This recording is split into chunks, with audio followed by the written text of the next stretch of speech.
Welcome back to my channel, Adventures with Amirah. First, I want to ask you guys, how are you doing? There is so much going on right now, and I haven't been on here in over a month because we've just had a lot going on within our family and just different situations we're dealing with. So I wanted to check in with you guys and just give you a life update. First, dealing with coronavirus has been a lot because so many people where we live don't seem to take it seriously. Florida is already opening back up a lot of its areas due to the economy, and they don't want to lose money. But for some of us that have lost family members to coronavirus, it has been a huge uphill battle trying to get people to understand how serious it is. We are supposed to be having a board meeting tomorrow for the schools to decide what we're going to do about sending the kids back to school here in our county. We are down in Brevard County, Florida, and we haven't had a huge number of cases per se here. Unfortunately, where we're from in Georgia, it's been hit really, really hard. Over 100 people have died there, and we're from a pretty small town, including several of our family members have passed away. And I haven't really talked about that because it's not my story to tell, and I can't even begin to imagine what that's been like, especially when people don't take it seriously. Thank you for the people who've reached out to check on us. I really do appreciate you, especially knowing that my husband is immune suppressed from his kidney transplant, and it does make a big difference for us on how we handle things. We don't really go out still. We wear a mask everywhere we go. And we've only been out a few times in the past 3 months. My son, I think, has literally only been out 3 times. Once was to get a haircut, which was by appointment only, and the barber wore a mask and gloves. My son wore a mask in there, and then they sterilized everything, only one person in there at a time. And then he had to go for another appointment, and then he went to the orthodontist last week.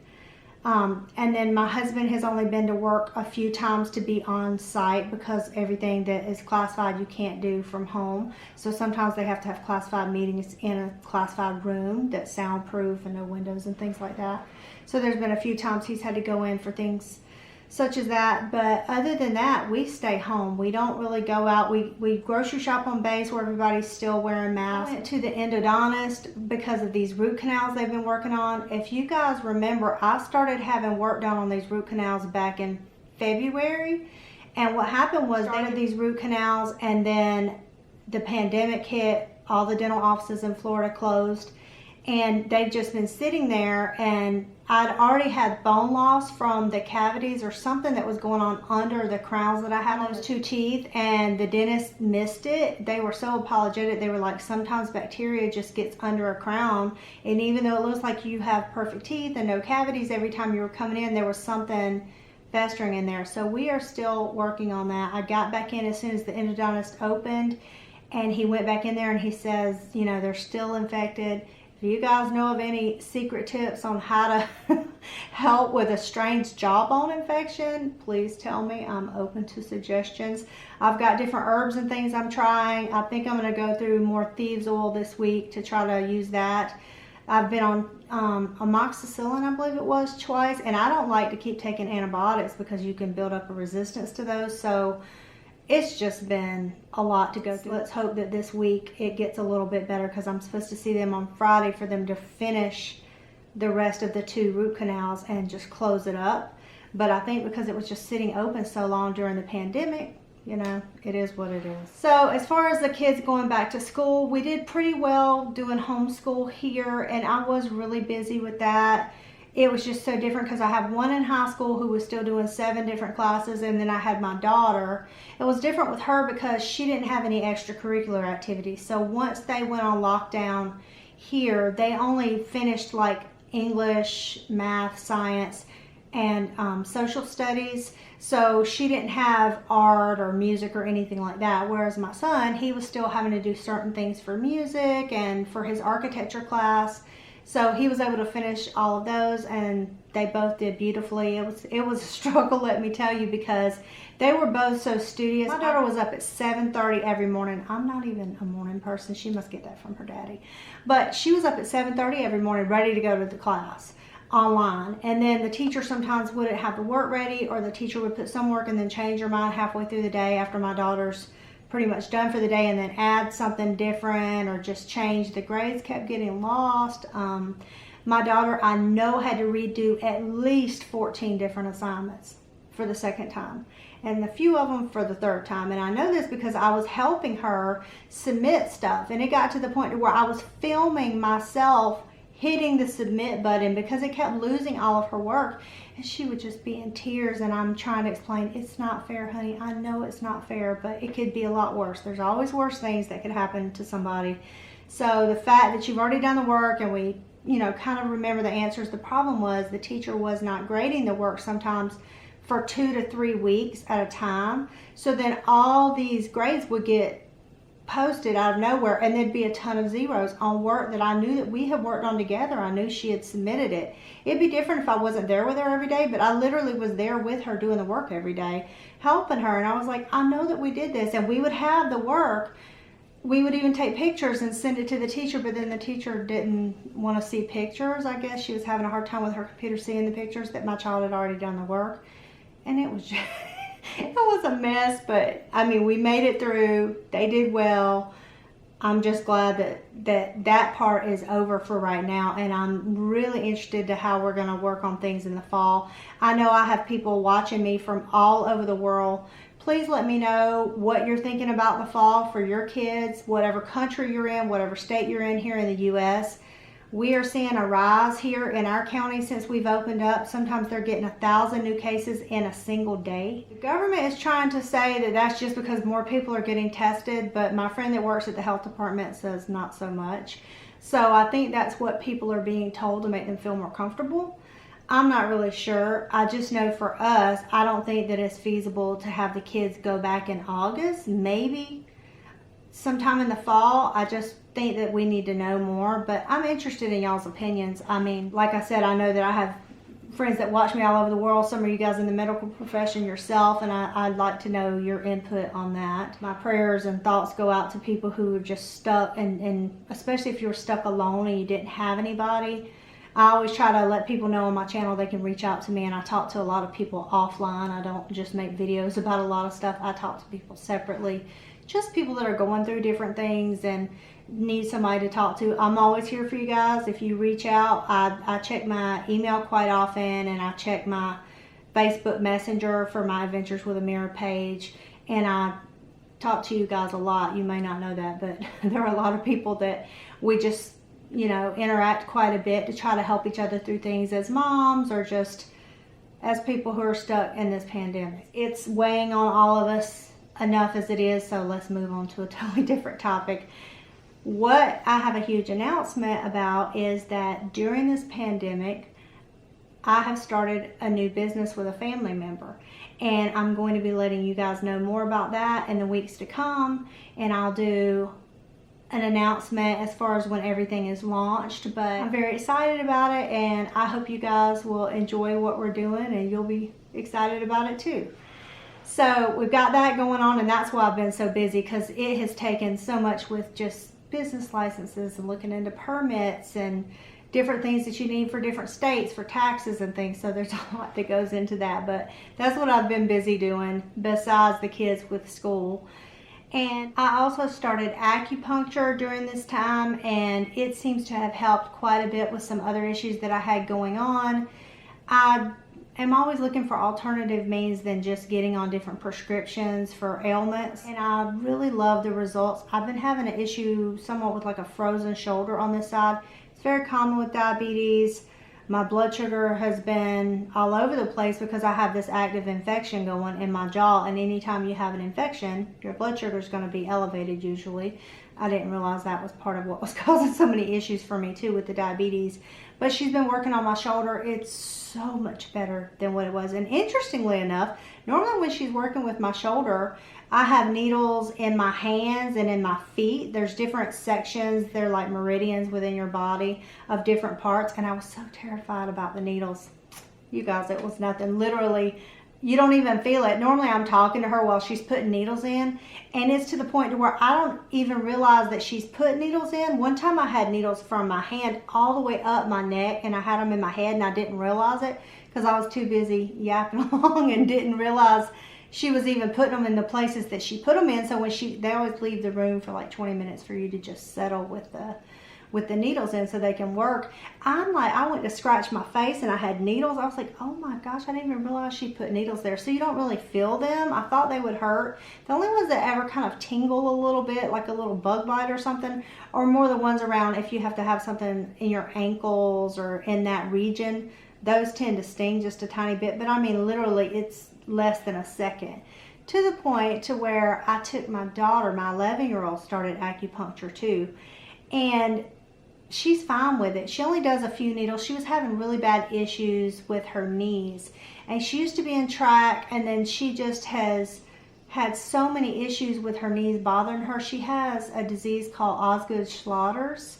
I believe that's how you pronounce it. But it's basically where they're growing so fast. And I've had a bunch of friends that have little girls in that same age group from like 9 to 13. They keep breaking their feet because their bones are growing so fast. Their tendons aren't growing as fast as their bones, and it will actually break their bones. And the same thing with my daughter's knees. I mean, it would be so painful for her to walk. Her feet were starting to bother her because of the knee issue. And just that's why I took her to the acupuncturist, and every time she goes, it's so much better. I'm only taking her about once a month, but it's just been such a great experience. If any of you guys have been worried about it or thinking about it, just make sure you go to somebody that's reputable. I did a lot of research on this person before I went there, and it's just such a feeling of peace and bliss when I go to her office. It's just so zen. The girl, she's actually from here. I know her dad had studied in Egypt a while, but she's actually from America and grew up around here. And so she said she started getting acupuncture when she was a little girl too, because her dad was getting acupuncture, and she told me that he had stage 4 terminal cancer. He was an engineer like my husband, and he had stage 4 cancer, was doing acupuncture, and he lived 20 years with stage 4 cancer because of the acupuncture. So the doctors kept saying, I don't know how you're alive. You were only supposed to live 6 months, for 1 year, 2 years, 3 years, 4 years, and he 100% says it's because of the natural healing that he was getting from the Eastern medicine. So I'm all for it. Anything that can help. I definitely don't feel any pain from going. I never am sore after or anything like that. I feel sometimes a little tired, but that's normal as your body's trying to flush out toxins. But that's about it. And my daughter feels great. Normally she's bouncing around all over the place after she goes. So that's been such a blessing. I'm so glad that we started doing that. And that's good just to relieve stress and tension and stuff like that too. I mean, they pretty much can see your whole body. A true acupuncturist, they are reading your body with your energy, and they can tell where you have issues going on. When I first went to her, I'll share this with you guys, I'm not sure that I did not have coronavirus back in February. And I say that because I know of somebody else that ended up, they got their antibodies done and they had coronavirus in December. So it was here in America. They were in Vegas actually. It was here in America before January.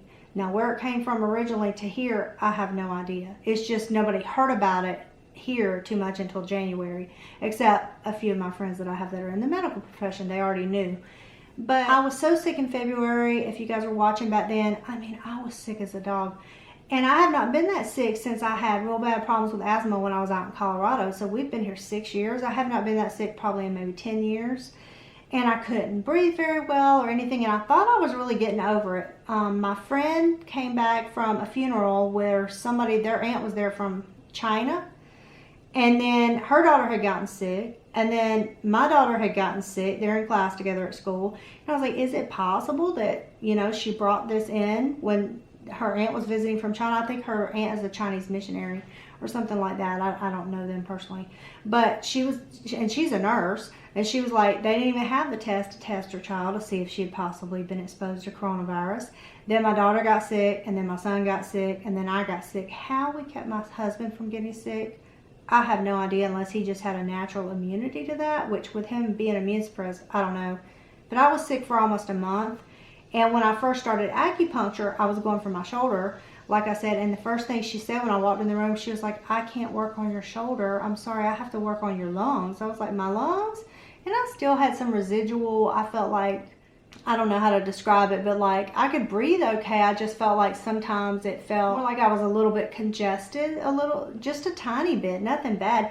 She was like, oh no, it's far worse than that. I have to work on your lungs. I never even told her anything was wrong with my lungs, and I wasn't coughing or anything, but she was like, I can just feel something's going on with your lungs.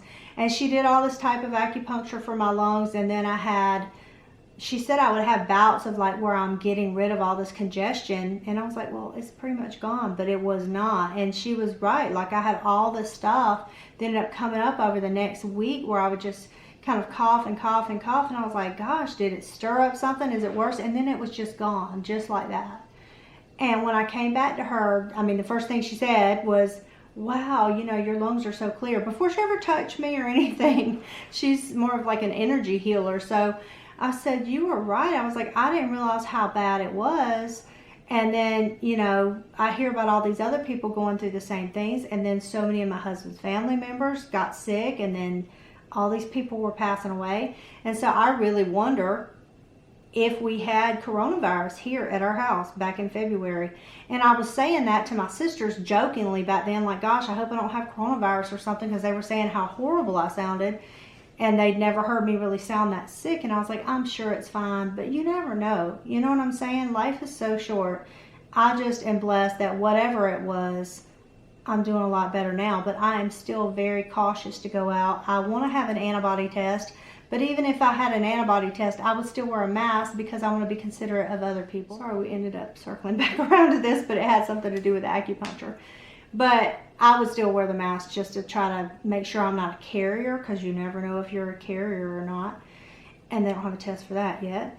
And so I just keep that in mind. And when I go to her office for acupuncture, we're the only people in the building. Like, she makes sure to only have one client in her whole building at a time. So that's been such a blessing. So we pretty much just are staying here. I've been working on the stuff with the business, and my daughter and I do a lot of crafts together. My son is working on a lot of music for school this year, which I feel bad for him, because he's like, Mom, if we don't go back to school, what does that mean for orchestra? And he's in our community youth symphony orchestra, and he just got into, he had to audition during this time through Zoom, and he got into a higher orchestra this year. So he's actually going to be in two orchestras, two of the upper level orchestras and the community orchestra. And I was like, well, sweetie, orchestra's not worth dying over, obviously. So if they don't have orchestra, they just don't have it, and hopefully can still do stuff from home.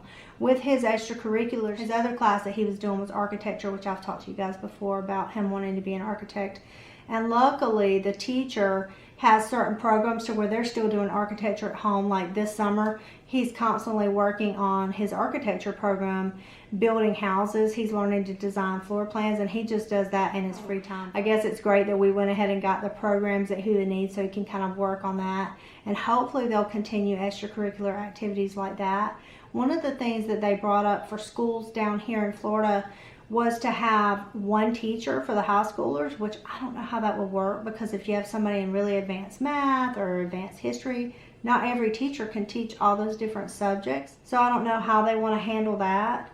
I know a big problem in our community is that 50% of the children in our county are on free or reduced lunch. So when the school shut down, they literally didn't have food to eat. And they were struggling to figure out what to do. But my sister was saying in North Carolina, and then my mother-in-law told me in Georgia, they had the school buses deliver food to the students. So once school shut down, they're not using the buses anyway, they would have one bus driver drive every day to the bus stops, and you can sign up and they just sit your food outside for you, and then you walk up as they close the doors and you get the food. You know, they're packaged in plastic bags, and they would package up breakfast and lunch for the day and deliver it a little bit later in the morning, but would have food for the day, and then you just go get it. And they went to every bus stop in the county, which we're on limited supplies for buses here anyway, so I feel like that would be a great option for our county if they don't go back to school, so that kids aren't so hungry. I know there's one school near us that it says free food every day for whoever needs it, pretty much, and all children fed here. So I guess they have the schools set up to where they can go eat. My friend from the health department says it's almost impossible to do it the way that it would need to be done, but you don't want children starving either. So we're still dealing with that in our county and trying to figure out how to help people that don't have anything. We have so many people here that are unemployed now, but as they're reopening, they're trying to get people to come back to work. The problem is they're trying to open summer camps and things here as well. And I know over in Tampa, they've had a summer camp that's already shut down twice because people keep getting COVID-19, the kids, the staff. And I'm like, it's just too soon. Also, I did want to tell you, I have been going out a few times and I've gone to the Dollar Tree, mask and everything. And I was able to pick up quite a few things. I'm going to be filming a Dollar Tree video for you guys. I have several videos I'm working on, but that's one that's going to come up this week as well. So after this one comes up, then I'll probably have that one in the next 2 to 3 days ready for you guys. And let me know what you're finding in your Dollar Trees, if you're even open or able to go out where you are. I normally try to zip in and zip out, so I normally try to limit my visits to maybe 15 minutes, and I go at times when there's hardly anybody in the store but me, which has been great. Another thing I wanted to tell you guys is we've had so many launches. Are you guys seeing all the SpaceX launches? I'll include a video clip of the launch that we watched from our driveway.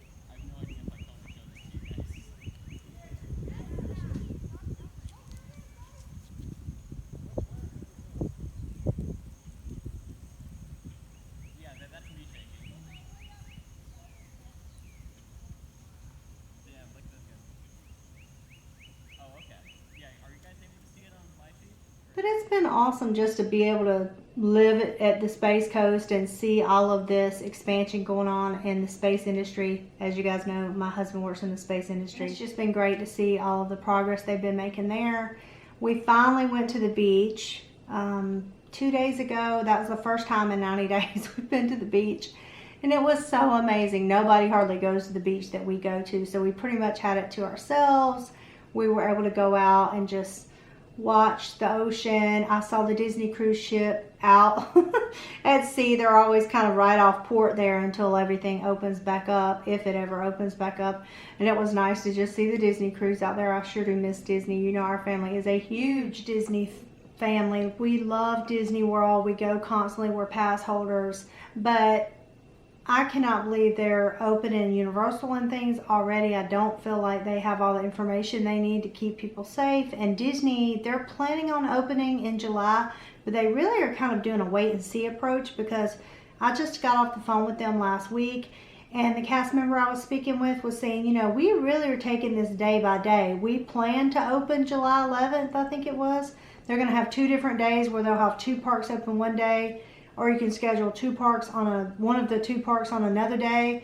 They're not doing passes for like Fast Pass or any of that kind of stuff. They're planning for people to be in certain areas of the park at certain times. He said they have all these things they're trying to get into place.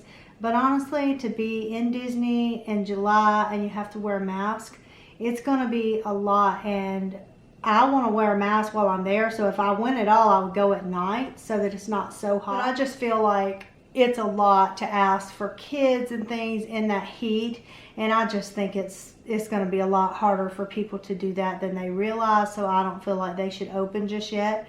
But I guess we'll see as it goes. They said they get messages in and they're doing information from the CDC. They said that it's going so beautifully in Disney Shanghai because everybody there wears masks when people get sick anyway, just out of respect for other people.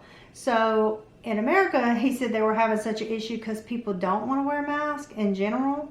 And so over there, everybody wore a mask. Everybody that works there, everybody that goes there, no issue. But we'll see how it goes. We don't plan on going immediately because I want to see how it transpires and see what Disney does to handle all of that. I sure do miss it. Like I said, we luckily have Disney Plus. We got Disney Plus for the kids as one of their Christmas presents this year. So we just watch all these behind the scenes Disney things and learn about all the different makings of the rides. And I talked about that in my binge-worthy TV shows about the Disney Imagineers. If you haven't seen it and you have Disney Plus, it's such a great show if you love Disney. But they have a lot of different makings of like Mandalorian and different ways they made Star Wars. So we really enjoyed watching those things together as a family. Thanks so much for stopping by, you guys. Leave me a comment below me how you've been doing and what's been going on with you guys in whatever state or country you're in. Thanks so much. Bye-bye.